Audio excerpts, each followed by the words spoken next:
Bismillahirrahmanirrahim. Assalamualaikum warahmatullahi wabarakatuh. Kepada yang terhormat Bapak Ibu dosen penguji ujian kinerja PPG dalam jabatan BIT 1 tahun 2025. Perkenalkan, nama saya Abdul Ghaffar SPDI, guru pengajar fikih di MTS Al-Furqon, Desa Tanjung, Kecamatan Pedemau, Kabupaten Pamekasan, Jawa Timur. Sekaligus mahasiswa PPG dalam jabatan BIT 1 tahun 2025 di LPTK Institut Agama Islam Negeri Ambon dengan nomor induk mahasiswa 250310464. Pada kesempatan hari ini, Sabtu tanggal 10 Mei tahun 2025, saya akan melaksanakan video pembelajaran di kelas MTS Al-Furqon, Desa Tanjung, Kecamatan Pedemau, Kabupaten Pamekasan. Untuk itu, kepada Bapak Ibu dosen penguji yang terhormat, dimohon saran dan masukannya serta bimbingan terhadap pembelajaran yang saya lakukan. Berikut videonya, selamat menyaksikan.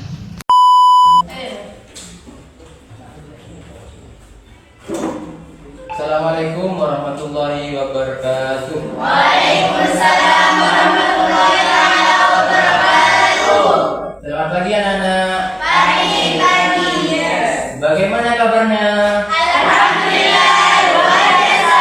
Allahu Akbar. Baik, sekarang memasuki materi fikih, pelajaran fikih. Tapi sebelum kita mulai pelajaran, mari kita berdoa terlebih dahulu. Untuk ketua kelas dipersilahkan untuk memimpinnya. Ayo. Kita dan sebelum pelajaran dimulai, marilah kita berdoa bersama.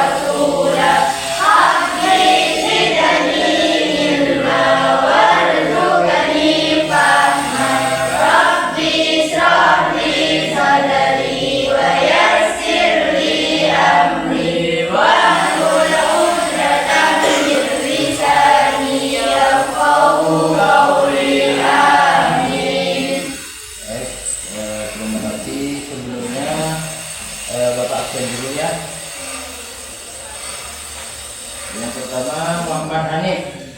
Ada Pak. Ahmad Solihuddin. Nomor absen berikutnya Adelia Jessica Agustin, Fakih Sami. Berikutnya Vina Safwa Rahmatika. Selanjutnya Fitriatul Husna. Berikutnya Lailatul Rahmah Putri Adilah, Syauki Rabbani, Mabruratul Hasanah,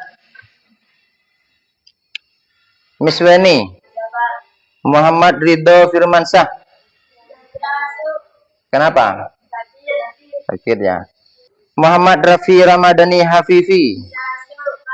Selanjutnya Nadira, Nur Azizah. Berikutnya Wildayati. Dan yang terakhir Farisatul Maulidia. Hadir ya. Baik, sebelum kita memasuki materi pelajaran, kita selaku bangsa Indonesia, marilah kita menyanyikan lagu Indonesia Raya secara bersama-sama ya, mengikuti video yang ada di depan ini. Kepada siswa diharapkan berdiri.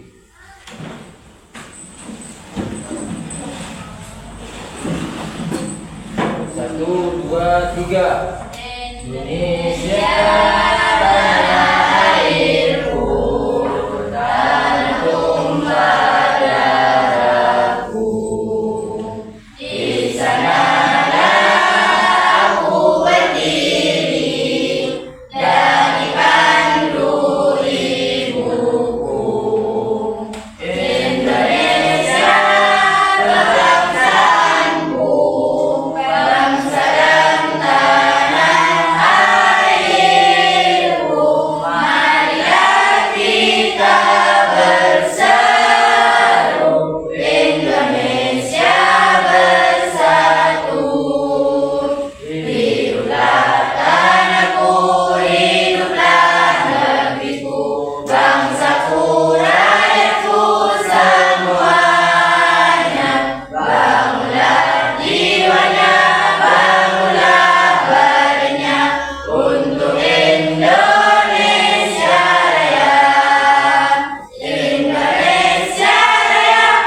silakan duduk kembali.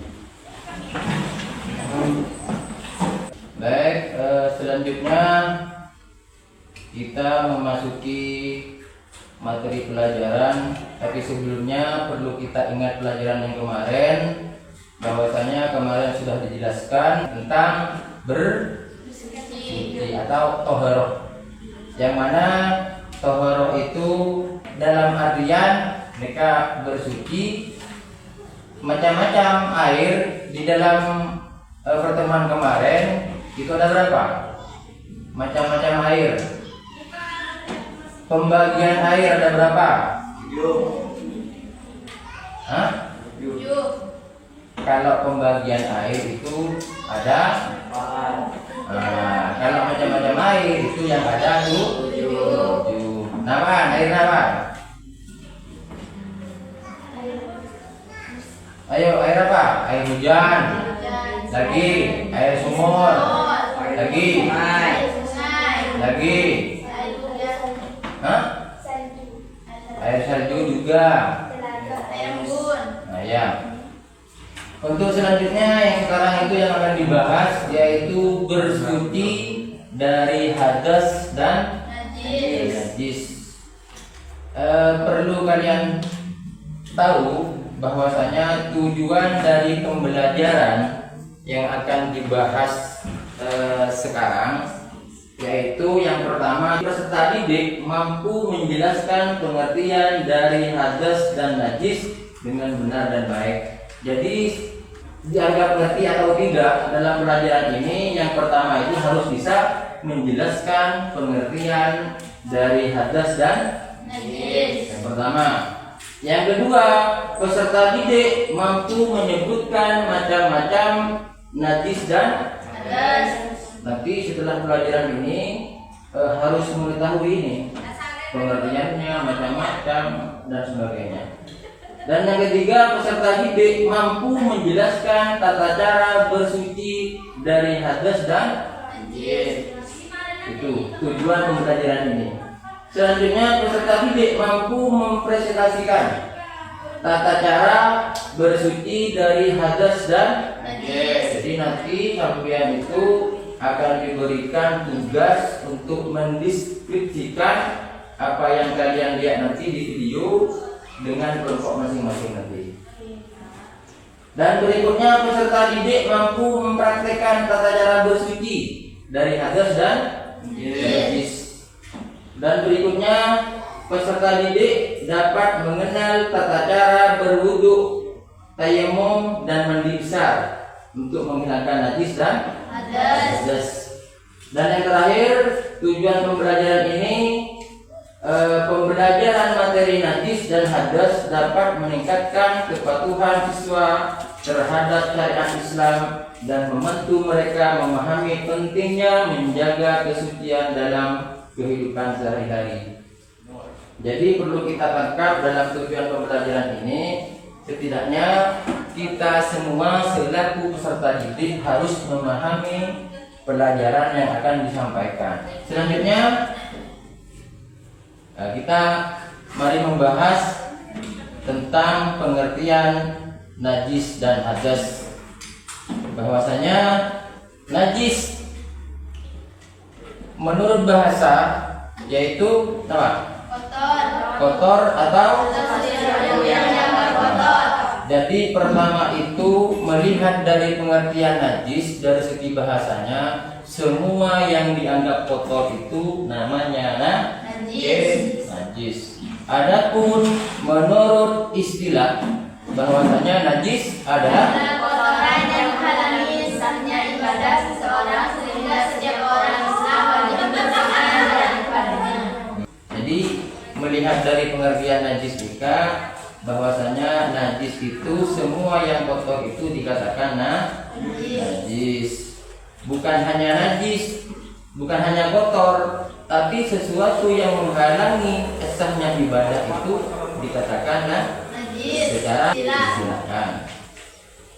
Selanjutnya ini ada macam-macam najis, yang mana pembagian najis itu dibagi menjadi 3 bagian ya. Yang pertama najis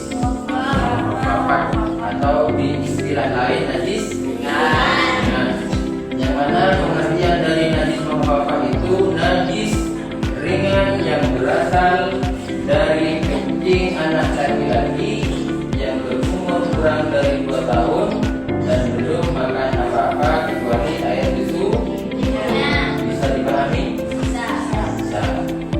Yang kedua yaitu najis mutawassit atau dikatakan lain najis sedang. Adapun pengertiannya, najis mutawassit itu semua najis selain najis muhaffafah dan ada contohnya kotoran manusia itu juga termasuk najis, terus kotoran binatang, darah, nanah, bangkai dan lain-lain. Dan yang terakhir yaitu najis juga dikatakan najis berat. Yang termasuk najis mughalladah itu najisnya air liur anjing atau babi ya. Mungkin sebelum kita melanjutkan, kita bisa melihat video yang mungkin kalian nanti bisa dideskripsikan.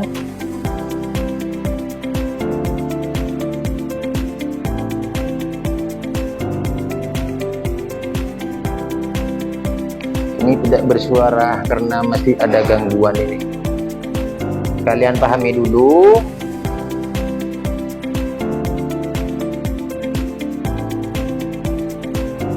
Ini mempraktek cara melaksanakan wudhu yang baik.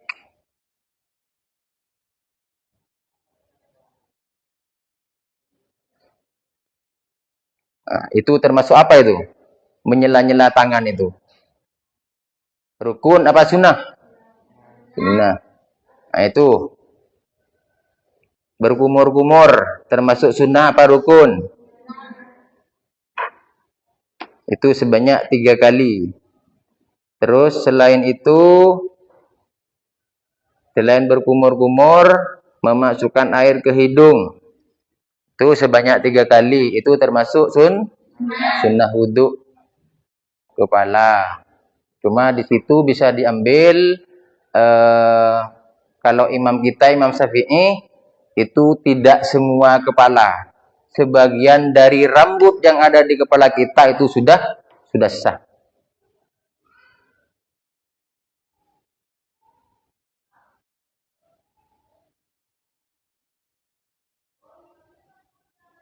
Tiga kali.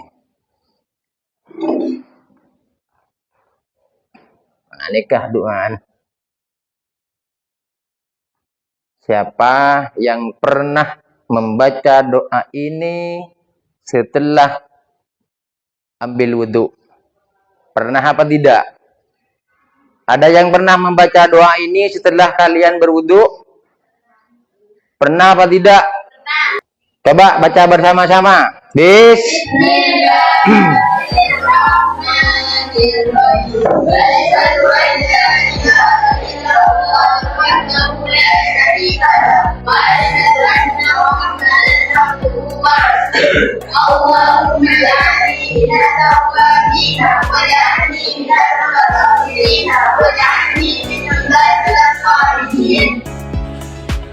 Ini tata cara wudhu yang baik. Jadi dalam hadis kecil itu cara mensucikannya itu dengan cara berwudhu dan apa? Dan tayamum. Apa yang dinamakan tayamum?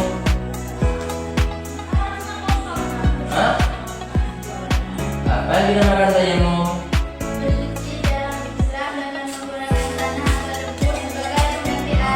Jadi tayamum itu sebagai pengganti wudhu ketika tidak ada air.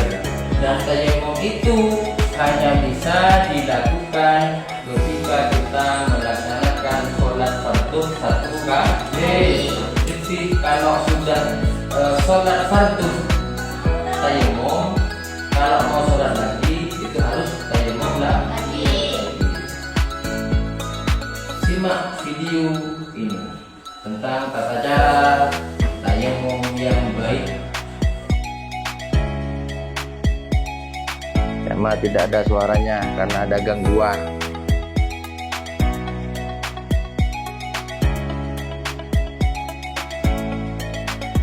Tangan ditempel di debu.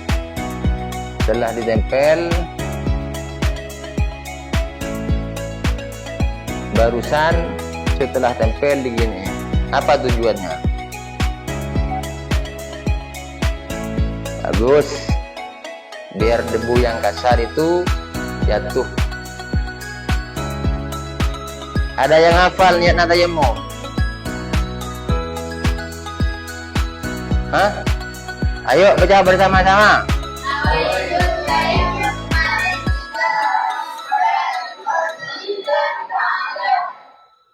Ada yang pernah melaksanakan tayamum? Tidak ada. Karena kalau masih ada air itu tidak boleh melaksanakan tayamum ya. Lanjut. Setelah mengambil debu,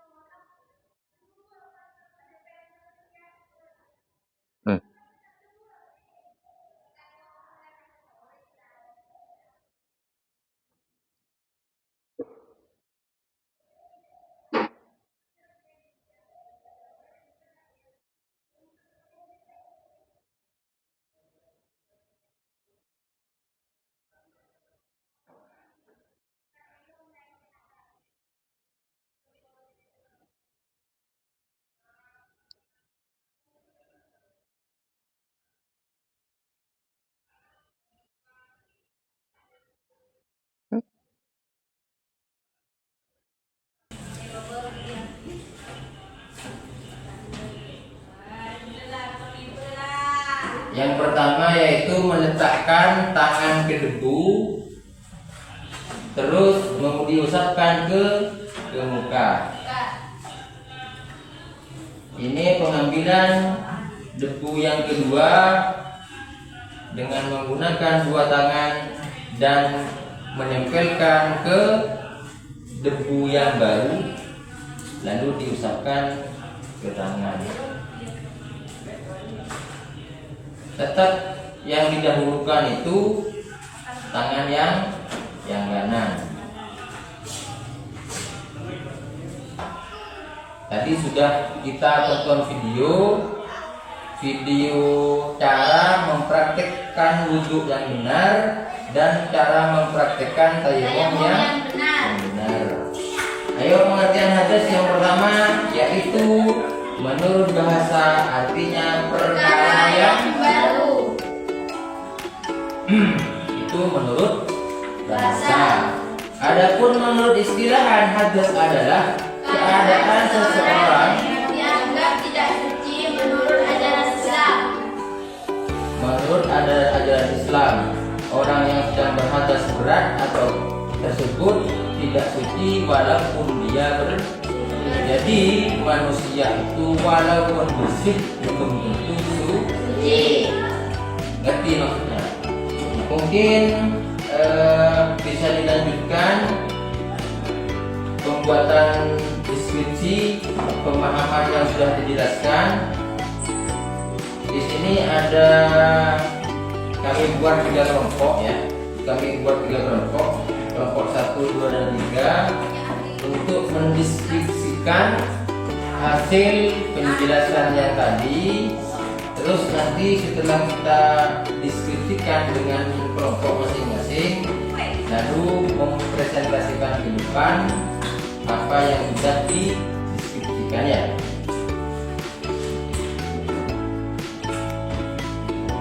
Ini kelompok 1 dikarenakan ada 3 baris, jadikan 3 kelompok saja. Saya kasih waktu 10 menit untuk mendeskripsikan atau menyimpulkan apa yang sudah dijelaskan tadi.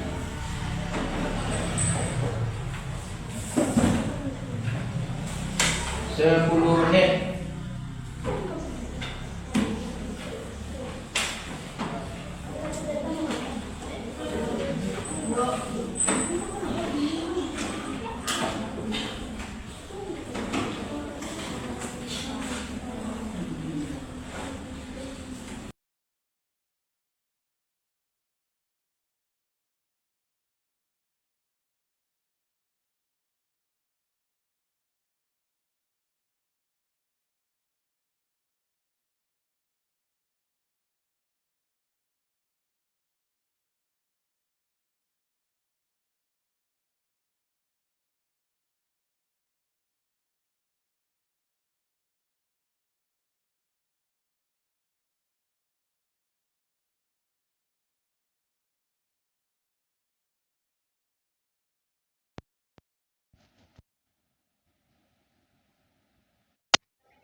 sebelum kita presentasi ke depan, biar kita semangat ya, kita absen dulu dan menyebutkan nama masing-masing ya. Kita contohnya seperti ini. 1 bukan namanya ya, 2 bukan namanya ya. Ya, biar kita tidak ngantuk, biar tetap semangat sebelum kita presentasi ke depan. Dari sini ya, dari sini ya. 1. Nama siapa? 2 namanya. 3 4 5 6 7 namanya. 8 9 10 namanya. 11 namanya. 12 namanya. 13 namanya. Sudah? Nah, kalau sudah, tepuk tangan dulu. Selanjutnya untuk kelompok 1 mempresentasikan hasil deskripsinya ke depan. Ayo, kelompok 1 ke depan semua, membacakan apa yang kalian deskripsikan barusan. Apabila untuk kelompok 2 dan ketiga tidak paham, ada yang belum dimengerti, bisa menanyakan nanti ke kelompok 1 ya. Yuk maju kelompok 1.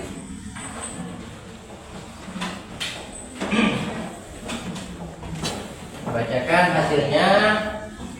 Nanti kalau ada yang belum dipahami untuk kelompok 2 dan 3 bisa menanyakan. Yuk, dimulai. 1. Najis apa? Najis mutawasito, najis mulada.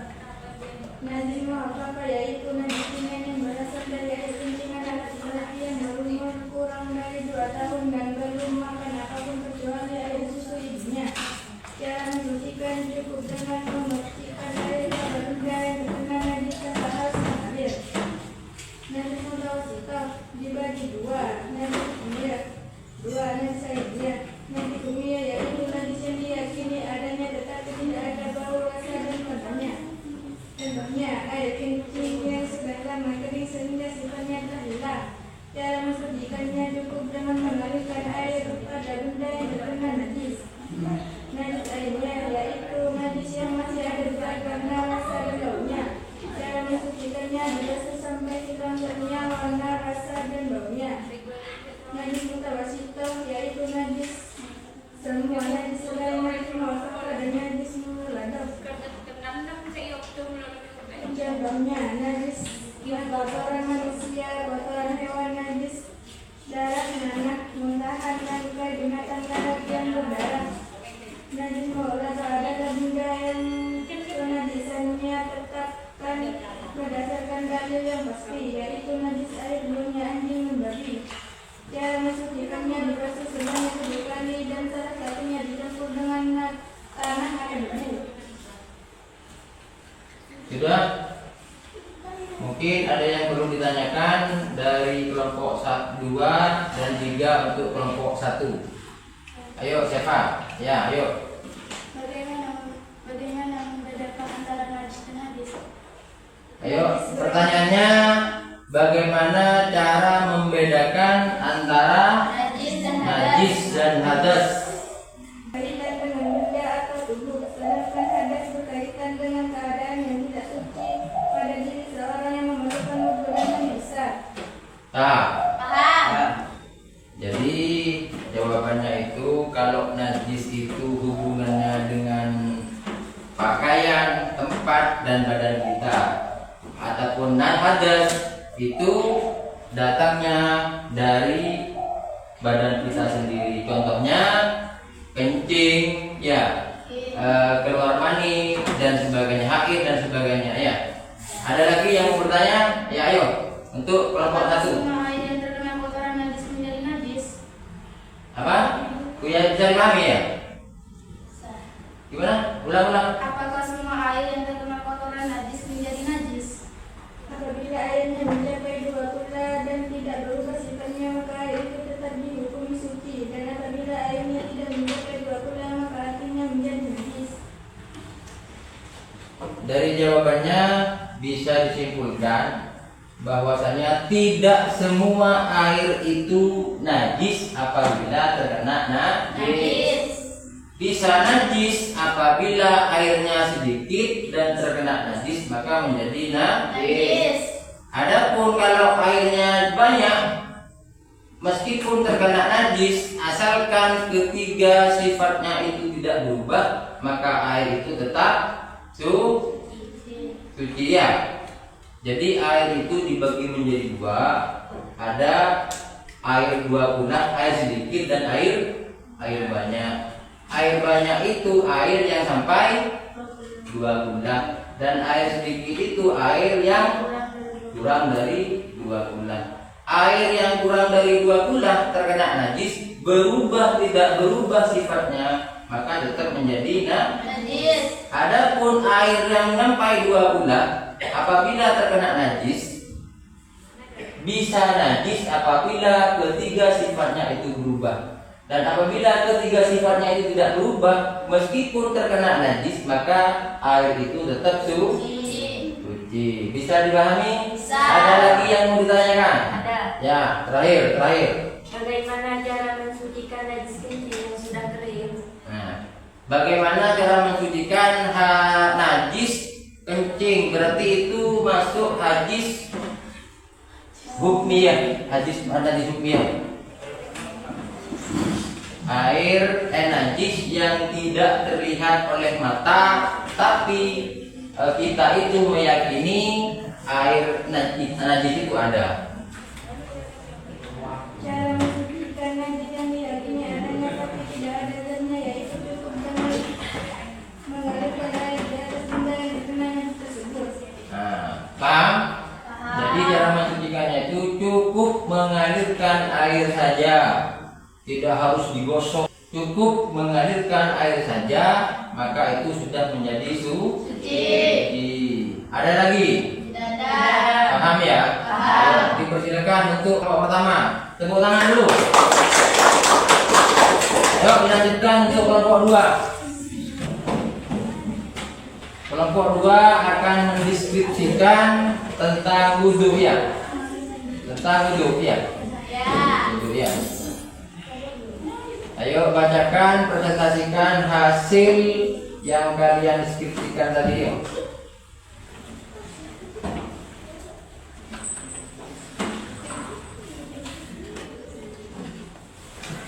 Ayo dimulai. Hadas. Pengertian hadas menurut bahasa perkara yang baru. Hadas menurut istilah keadaan seseorang yang dianggap tidak suci. Pembagian hadas. Hadas kecil yaitu hadas yang dapat disucikan dengan wudu atau tayamum. Hadas besar yaitu hadas yang dapat disucikan dengan cara mandi besar atau mandi janabah. Wudu.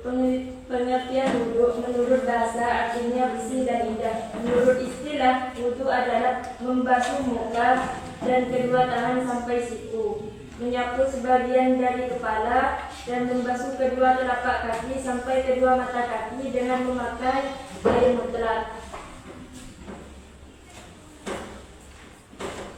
Syarat sah wudu Islam mumayyiz yaitu bisa membedakan antara baik dan buruk. Tidak berhadas besar. Jika berhadas besar maka terlebih dahulu dengan mandi besar. Tidak ada yang menghalangi sampainya air ke kulit atau anggota wudu. Air yang digunakan adalah air suci dan mensucikan atau mutlak. Rukun wudu niat yaitu membasuh muka, batas muka yang wajib dibasuh, telinga kanan sampai telinga kiri, tempat tubuhnya rambut kepala, ujung dagu, membasuh kedua tangan sampai siku, mengusap atau menyapu sebagian rambut kepala. Sudah. Mungkin dari kelompok yang lain yang akan ditanyakan, baik itu dari kelompok 1 ataupun kelompok 3. Ayo, apa ayo? Bagaimana hukum wudhunya orang yang sedang tidur? Ayo. Apabila tidurnya sedang posisi duduk, maka wudhunya sah. Sah-sah saja. Namun tidurnya dalam posisi berbaring, maka wudhunya batal. Bisa dipahami? Sah. Bisa disimpulkan wudhu itu bisa batal, bisa tidak untuk orang yang sedang Tidur. Kalau tidurnya itu duduk dengan posisi tetap, maka wudhunya itu meskipun sedang tidur, maka wudhunya itu tetap sah. Adapun kalau tidurnya berbaring, duduk tapi ke depan, ke belakang, ke samping, itu batal. Ayo, ada lagi?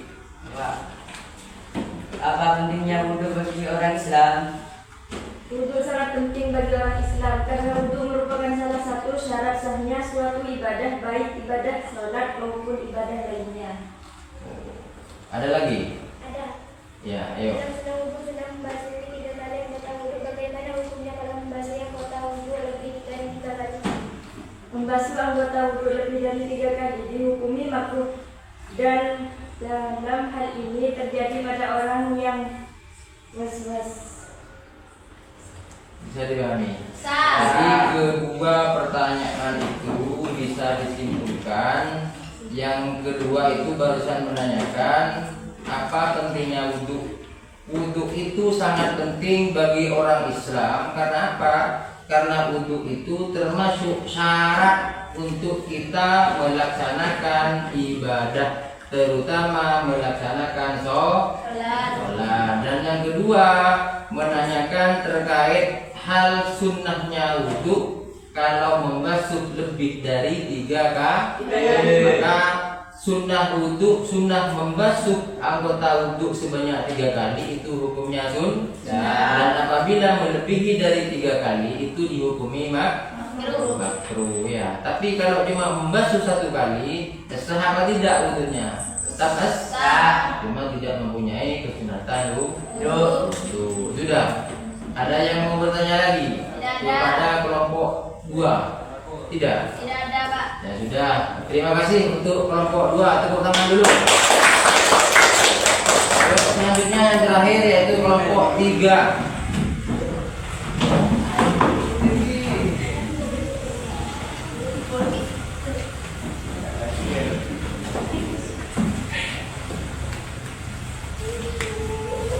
Silakan, dipersilakan.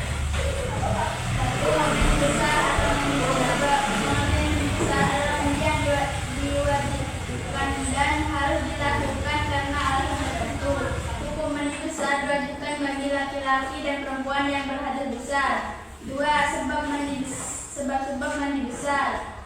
Keluarnya mani baik disengaja atau tidak disengaja, meninggal dunia, haid atau menstruasi, melahirkan, selesai masa nifas, bersetubuh suami istri.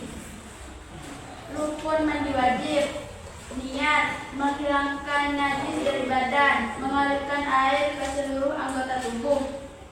Tayamum. Pengertian tayamum adalah cara bersuci dalam Islam dengan menggunakan tanah atau debu sebagai pengganti air ketika air tidak ada atau tidak dapat digunakan dengan alasan tertentu. Tata cara tayamum: niat, memulurkan atau menepuk kedua telapak tangan pada debu yang suci, kemudian meniupnya agar debu yang kasar berjatuhan. Menyapukan tangan ke wajah secara perlahan. Memukulkan kedua telapak tangan yang kedua. Menyapukan debu pada 2 tangan telapak tangan kiri atau pergelangan tangan kanan dan telapak tangan untuk pergelangan tangan kiri. Tertib. Sudah. Sudah. Ada yang perlu ditanyakan dari kelompok 1? Tidak ada. 2? Tidak ada. Tidak ada. Kalau tidak ada, dipersilakan untuk kelompok 3. Ayo tepuk tangan dulu. Semangat.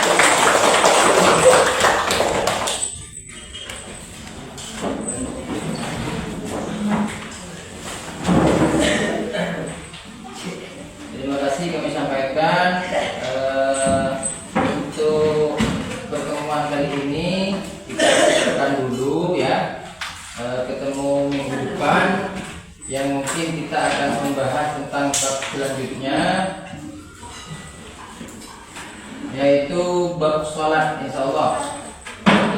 kehidupan. Jadi untuk hari ini bisa disimpulkan bahwasanya bersuci itu merupakan hal yang sangat penting bagi kita selaku orang Islam, karena bersuci itu termasuk syarat untuk kita melaksanakan sholat dan ibadah-ibadah yang lainnya. Itu yang pertama. Yang kedua, kita bisa menyimpulkan antara perbedaan hadas dan najis, bahwasanya najis itu hanya berkaitan dengan kotoran dan yang mengenai benda atau tubuh, sedangkan hadas itu kaitannya dengan keadaan tidak suci pada diri seseorang dan memerlukan wudhu dan mandi wajib. Kalau najis itu hanya dibersihkan saja badan, pakaian atau tempat. Tapi kalau hadas itu cara mensucikannya itu harus dengan berwudu dan mandi besar. Dan berikutnya prosedur mensucikan setiap jenis najis dan hadas memiliki cara membersihkan yang berbeda, baik itu dari wudu ataupun mandi besar ataupun tayammum, itu dengan cara yang berbeda. Dan yang terakhir, kualitas ibadah bersuci bukan hanya memenuhi syarat formal ibadah, tapi juga meningkatkan kualitas spiritual dan fisik seseorang. Jadi kalau kita tidak lepas selalu dengan berwudu, maka spiritual kita itu akan lebih kuat. Tadi sudah dijelaskan, kalau kita sering-sering berwudu atau kita itu tidak putus dengan wudu, apa yang kita pelajari, apa yang kita hafal, seumpamanya kalian itu penghafal, maka itu cepat hafal. Seperti itu. Itu kesimpulan dari materi hadas dan najis untuk materi hari ini. Selanjutnya, mari kita tutup dengan pembacaan doa. Semoga pelajaran hari ini bisa bermanfaat, bisa sesuai dengan apa yang kita harapkan ke depan. Amin amin ya rabbal alamin. Ayo kita baca doa bersama-sama untuk mengakhiri pelajaran hari ini. Ayo bersama-sama berdoa. Yuk. Kita